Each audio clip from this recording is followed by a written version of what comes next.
আমাদের তেলের দাম শেষমেশ বৃদ্ধি হইল মাননীয় স্পিকার, কিন্তু তার আগে আমরা দেখলাম কয়েক কিলোমিটার জুড়ে লম্বা লাইন।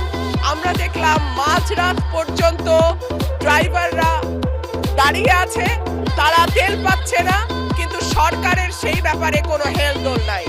আশ্চর্য হয়ে লক্ষ্য করলাম মাননীয় স্পিকার, মন্ত্রীরা যখন সংসদে বক্তব্য দেন তখন তারা অবলীলায় বলেন বাংলাদেশে জ্বালানির কোনো ঘাটতি নাই, কিন্তু মাননীয় স্পিকার যখন তেল নিতে যায় তখন দেখা যায় 3 কিলোমিটার লম্বা লাইন।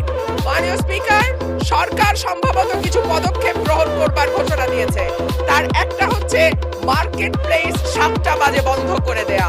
চমৎকার সিদ্ধান্ত মাননীয় স্পিকার, তবে মনে রাখতে হবে কেনা কাটা বা শপিং যেটুকু হয় সেটুকু সন্ধ্যার পরেই হয়, তার আগে হয় না। 2 হইল অফিস আদালতের সময় বলে পরিবর্তন করবে। 5 দিনের জায়গায় 4 দিন বা 3 দিন তারা কর্মঘণ্টা ঠিক করবে। কিন্তু প্রশ্নটা হচ্ছে যদি জ্বালানির কোনো সংকটই না থাকে তাহলে এত লম্বা লাইনই বা কেন, দামই বা বাড়াইতে হয় কেন, অফিস কর্মসূচি সময় পরিবর্তন করতে হয় কেন?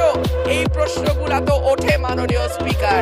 মাননীয় স্পিকার, আপনার মাধ্যমে এই সংসদের কাছে আমি জানতে চাই, জ্বালানি মন্ত্রীরা যখন গণমাধ্যমে কথা বলেন তখন মনে হয় বাংলাদেশে আল্লাহর রহমতে কোনো সংকট নাই।